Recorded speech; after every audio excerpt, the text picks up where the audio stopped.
Hello, my name is Vivianne Esparza, and today my presentation is going to be on Latin culture in the Inland Empire.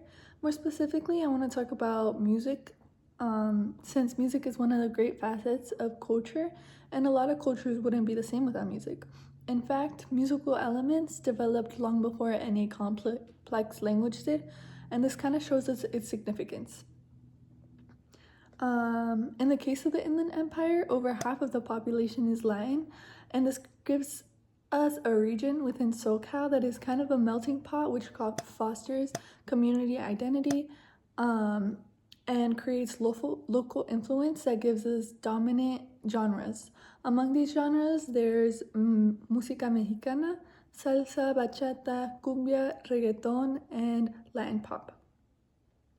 There's also a lot of recent trends among younger generations of listening to bolero and mariachi music, even though we see that it's usually more common among older generations. Now I want to discuss popular artists that come from this region, and first up is Fuerza Regida from San Bernardino, California.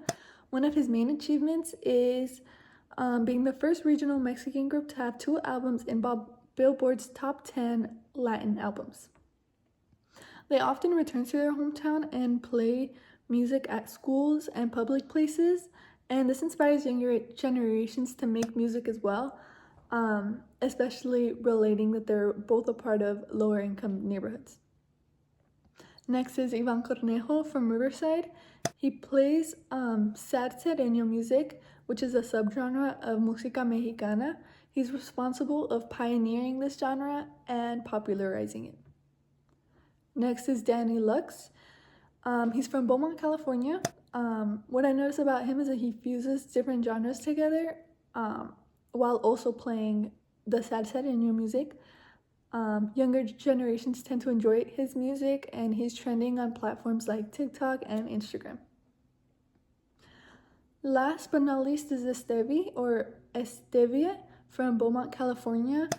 Her main style is cumbia, while also applying pop 2000s elements, as well as traditional Latin styles. She's inspirational for women, especially in cultural music that is mostly dominated by men. Last I want to talk about is my personal experience, which would be in high school. It was based in San Bernardino, California.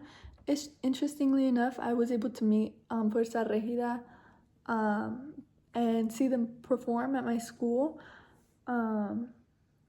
Additionally, there was a lot of bands in my school that were formed to make norteños and corrido type of music, as well as different types of regional Mexican music. And some of these bands became very successful and still play all throughout the Inland Empire on weekends for social gatherings that have a lot of Latin presence. And I think from my experience, I noticed this is very important to strengthen community, connection, and identity. That's all I have for today. Thank you for listening.